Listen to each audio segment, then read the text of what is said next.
Ever found yourself staring blankly at a textbook, unable to absorb a single word? You're not alone.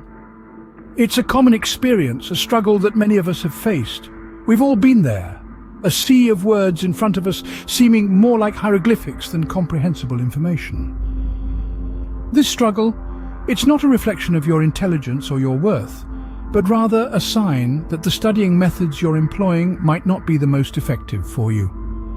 We're talking about an issue that's as old as education itself, ineffective studying. Yes, it's a real thing, and it's about time we addressed it head-on. Because let's face it, merely reading and rereading textbooks doesn't always cut it. The human brain needs more. It craves interaction, engagement, and practical strategies that go beyond traditional rote learning. So let's take this journey together. Let's delve into the world of effective study strategies. Because understanding these struggles is the first step towards overcoming them. Ever heard of the spacing effect? No? Well, it's about time you do.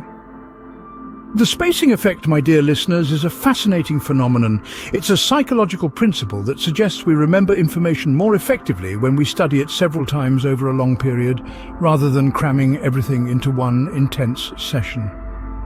This approach is like taking a leisurely stroll through a beautiful park, rather than sprinting through it. You'll remember the sights, the sounds, the smells far better when you take your time. So, how does one incorporate this into a study routine? Let's dive into some practical examples. Imagine you're studying for an upcoming history exam. Instead of dedicating an entire day to memorize the events leading to the French Revolution, you could break it up. Spend an hour one day on the economic factors, another day on the political climate, and yet another on key figures and their roles. By spacing out your study sessions, you give your brain the chance to absorb and connect the information, thus strengthening your memory. Now let's talk about a concept in mathematics, the Pythagorean theorem, for instance. Instead of trying to understand, memorize, and apply it all in one go, break it down. One day, understand the theory, on another, memorize the formula, and yet another, solve problems using it. This way, each step is given its due attention, and you're not overwhelming your brain. The spacing effect isn't just about spreading out your study sessions, though. It's also about revisiting the material. After you've initially studied something, come back to it a day later, then a week later, then a month later. Each revisit reinforces the memory, making it harder to forget. So, next time you're planning your study schedule, remember to space it out. Give yourself the time to understand, absorb, and connect the dots. Don't just sprint towards the finish line, but enjoy the marathon of learning. Remember, marathon, not a sprint. Space it out. Testing isn't just for assessment, it's a powerful study tool. Let's take a moment to understand why. You see, there's a psychological phenomenon known as the testing effect. This is the idea that the act of retrieving information from our memory, which we do when we test ourselves, actually helps to reinforce that information in our minds. Interesting, isn't it? Picture this. You're studying for an exam and you come across a particularly tricky concept. You read about it, you think you understand it, and then you move on. But 2 days later, you can't remember a thing about it. Sounds familiar, doesn't it? That's where self-testing comes in.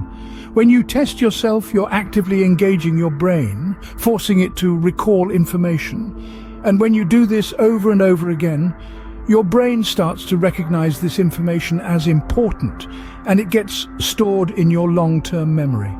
So not only does testing help you identify your weak spots, it also helps you remember things better and for longer. Now, how can you test yourself effectively? There are a few strategies that can help. First, make your tests challenging. Don't just stick to simple recall questions. Try to include questions that require you to apply what you've learnt or to explain concepts in your own words. Next, space out your testing. Don't cram all your tests in one session, spread them out over time. You'll find that the information sticks better that way. Also, don't wait until you think you've mastered a topic to test yourself. Start testing early, even if you're still struggling with the material. It's okay if you don't get everything right. Remember, the point of self-testing is to learn, not to assess. Finally, review your tests. Go over the questions you got wrong and try to understand why you missed them. This can be a powerful learning tool in itself. So, you see, testing is more than just a way to measure what you know. It's a way to enhance your learning, to deepen your understanding, and to improve your memory. Test to learn, not just to assess. Mnemonics, more than just a fun word to say. They are tools of the mind, aids to memory that can transform the way you learn and recall information. So, what exactly are mnemonics? They are techniques used to enhance our memory. They work by linking new information to what we already know, making it easier to remember. Think about it this way. Imagine your brain as a vast, intricate library. Without a system, finding a specific book in this library would be a daunting task. Mnemonics are like the indexing system of this library, guiding you to the exact shelf and book you're looking for. There are many different types of mnemonics, each with its own unique charm. Let's delve into a few examples. First up, we have acronyms. These are formed by using the first letter of each word in a series to form a new word.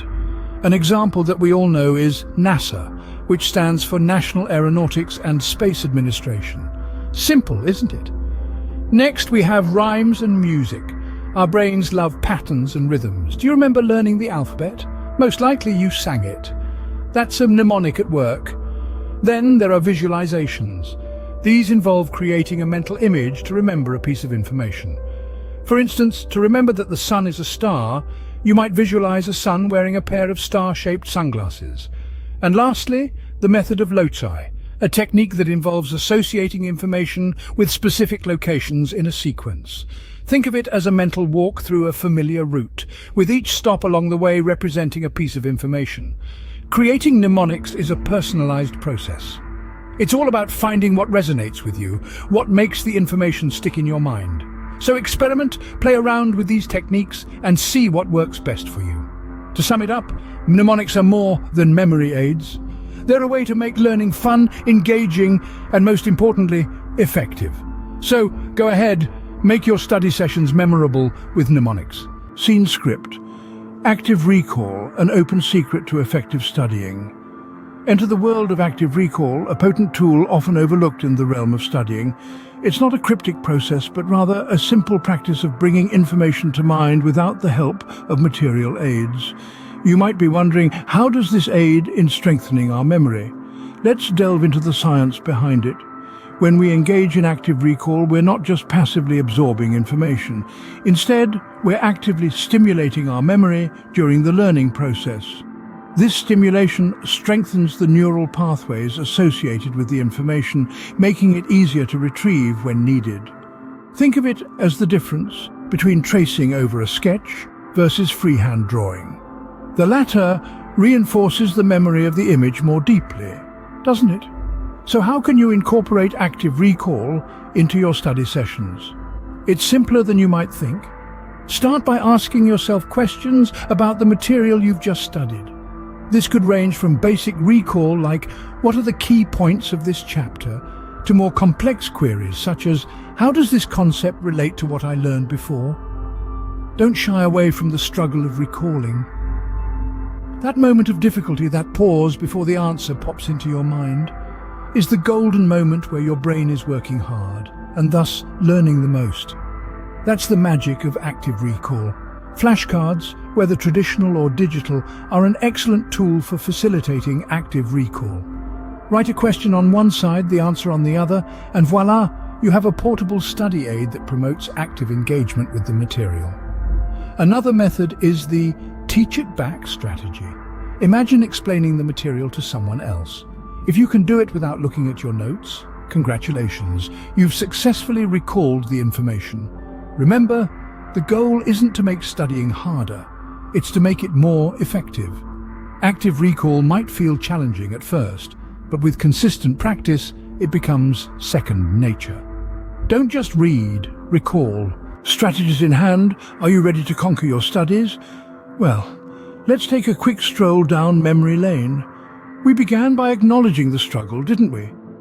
The first step towards improvement is always recognizing the need for it. We then introduced the art of spacing, illustrating how spreading out study sessions over time can drastically improve retention.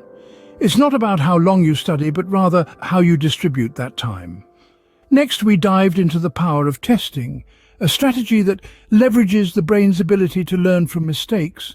turning what might seem like failures into stepping stones towards success. We also explored the magic of mnemonics, demonstrating how creative memory aids can transform the tedious task of memorization into an enjoyable and, more importantly, effective exercise. And finally, we uncovered the secret of active recall, a strategy that emphasizes understanding over mere memorization, promoting deeper knowledge and longer retention. Armed with these strategies, studying effectively isn't just a possibility, it's a guarantee.